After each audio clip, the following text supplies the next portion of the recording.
Hi and welcome to CBN4's Primetime News Package for today. I'm your presenter, Alian Christopher. Let's take a look at the major headlines for today. Over $60 million approved for home repairs across Dominica. Dominica's Sabina makes history. And a 20-year-old music veteran launches a new video. Stay tuned for these and other stories when CBN4's Primetime News Package returns. We'll be right back. See you for a day, wanna give you all my We will rise from the bottom to the top of the sky. We will rise like a phoenix.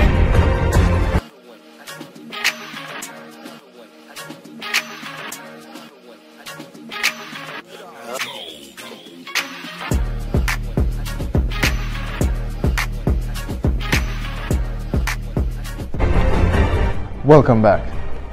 Minister for Finance, Investments, Housing and Lands, Prime Minister Roosevelt Skerrit announced that the government of Dominica has approved over $60 million EC in cash from local resources to help repair a number of homes across the country. The Prime Minister confirmed further that this is outside of the procurement of building materials that the government procured in a large quantity and also procuring from local establishments. Skerrit made these statements as a guest speaker on Kyrie FM's Next Level show with Daryl Tate. We have procured significant sums from local establishments to help with re-roofing. Yes. That's just for re-roofing, putting roofs over people's heads and windows and doors for some people. Over $60 million in cash from local resources. That's not World Bank money, it's not nobody else's money, but from our local resources. Yes. And we are committed to providing more because it is not everybody we have touched so far. So we've been doing this in tranches, but every 10 homes that are covered are 10 less people who will be exposed to the elements. And this is how we must measure the progress. It is not by covering every home.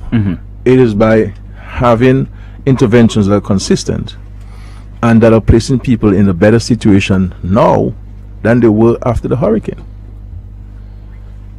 And so we have been helping the citizens. The Minister for Housing and Lands further noted that since the hurricane in 2017, the government have also signed contracts with the developer of the building homes in Bellevue-Chopin to construct many apartments in communities across Dominica. So, for example, we've signed contracts, agreements with the developer to build 66 apartment units in Grand Fond, and that would cover Rivière Civic and Montjean. In La Plaine, 66 apartment units. In Delis, 66 apartment units. And in Grand Fond, we're looking at the government lands and we're acquiring another portion of land belonging to Mr. Lockhart, and we're finalizing that arrangement with him who is out of state. In Saint-Sauveur, we're building 66 apartment units there. I want to thank Mr. Shillingford. I can't remember his first name, but he used to work at Cable and Wireless. Mr. Shillingford, who has an estate in Saint-Sauveur, for his willingness to sell it onto the state to benefit his fellow residents in Saint-Sauveur. 66 apartment units there. In Castle-Bruce, 66 apartment units there that will provide resilient homes that can withstand a Category 5 hurricane. So you will have 66 families in Castle-Bruce who, when these apartments are handed over to them, will know that they have a safe home to reside in. And we will be doing some 33 units in the Maho constituency. We're looking at placing them in Massac. We're finalizing the location of this. Hillsborough Gardens for the residents of St. Joseph and Layu, 33 units. And in Portsmouth, where we intend to build about 150 to 200 apartment units, we're doing the first phase of 68 units in Chance? No, in Cotton Hill. Picard. Picard, In the Georgetown area. And in Roseau, we are finalizing the acquisition of the lands in Pong, where we will do a first 139. And we'll be looking at additional locations in the city to build additional apartments, because we intend to build 250 apartment units in Roseau Central to house people. And these units will also have opportunities for shops, commercial activities. So on some of the ground floors, we'll have those things. In Saint-Sauveur, that is a vulnerable community, one of the floors in the apartments will be used as a hurricane shelter, as a community center hurricane shelter. And we're looking to do the same in one of the buildings in Grand Fond. So in case of a hurricane, they will have a safe place for the rest of the community to move in. So over the next few days, and of course, you know, we've signed an agreements, one to reconstruct the petrol casters in Grand Bay, and for the residents in Dubic Center in Grand Bay. The government of Dominica will also be undertaking the reconstruction of petrol casters in Grand Bay affected by the hurricane, and for the residents of Dubic in centers in Grand Bay. The Prime Minister also affirmed that his government also signed agreements to build 63 housing units to house 63 families in the constituency of Grand Bay. That's a significant investment, and we expect work to actually commence in the next week or so. And then you have those petrol casters in Lily Valley. 10 of them will be reconstructed. 10 will be reconstructed in Stock Farm. I believe about 6 or so in Portsmouth. And in Saint-Sauveur, a couple of homes that were built there were affected. And in addition to that, we have made available close to $3 million to the Canlago territory outside of the home repair program to reconstruct homes that were built by the government that were affected. So those homes will be reconstructed with complete blocks, because some of it was half concrete and half blocks, and the wooden parts of some of the homes were affected. So we'll be reconstructing those homes in full concrete for the residents there. 200 homes have been assigned for the Kalinago people, the Prime Minister mentioned. And the Dominica Business Forum, DBF, will convene a meeting with the private sector on Thursday, the 24th of May, to discuss the recovery efforts from the devastation of Hurricane Maria and preparations of the business community for the 2018 hurricane season, which begins on June 1st, 2018. The meeting targets the broad cross-section of the private sector and will be Dominica Business Forum's first major activity since the organization was incorporated under the Companies Act of the Commonwealth of Dominica earlier this year as the legal representative body of 7 private sector organizations in Dominica. The Dominica Business Forum laments the fact that a significant number of private sector enterprises did not survive the ravages of Hurricane Maria and the subsequent looting. Some are still in ruins, while others are garnering all efforts to reopen their establishments.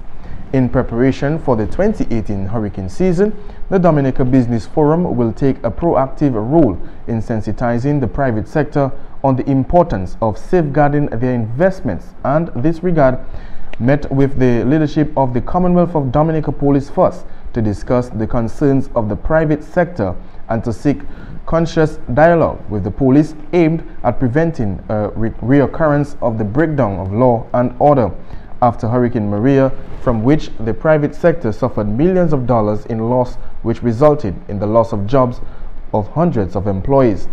At the meeting, the Dominica Business Forum will seek recommendations from the private sector for the enhancement of preparations for the upcoming hurricane season and will also address concerns of the post-Hurricane Maria recovery process. Participation in the meeting will be limited to bona fide private sector organizations and enterprises. Dominica's national flower, the Sabina carinalis, or better known as the Carib wood or the Bois Quaib, became a part of history as it was among 12 other flowers from the Caribbean to feature on the veil of Meghan Markle, now the Duchess of Sussex. Markle had expressed the wish of having all 53 countries of the Commonwealth with her on her journey through the ceremony, and Whit Keller designed the veil representing the distinctive flora of each Commonwealth country united in one spectacular floral composition. Significant time was spent researching the flora of each Commonwealth country, according to Kensington Palace, and much care was taken by Whit Keller to ensure that every flower was unique. Each flower was worked flat in 3 dimensions to create a unique and delicate design. The workers spent hundreds of hours meticulously sewing and washing their hands every 30 minutes to keep the tulle and threads pristine.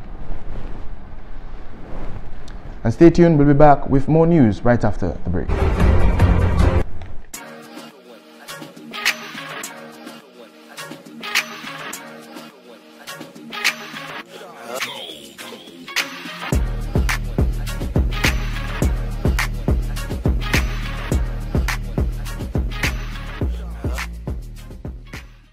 Sweet talk, dear man, have a lot of that. Yes, sir. You don't know, it's your boy Trilogy, urging everybody, young and old, to stay strong and stay healthy. You don't know we're doing it for 2018. Boom.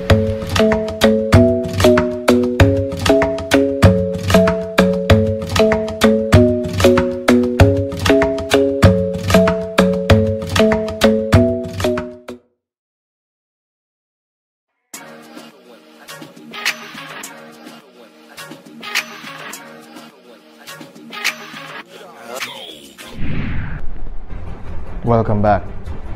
Minister for Ecclesiastical Affairs, Family and Gender Affairs, Catherine Lady Daniel, has called on persons involved in councils to get behind the vision of turning Dominica into a climate-resilient country. Daniel, who was speaking at a national consultation for village councils, stated that we must all ensure that we lessen the impacts of disasters and improve our capacity to survive and rebound after these shocks.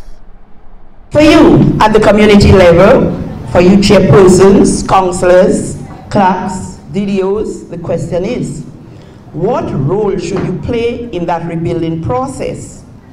How do we rebuild back safer, more resilient communities after a category 5, some people say a category 12, hurricane as Maria? How do we combat that merciless actuality called climate change?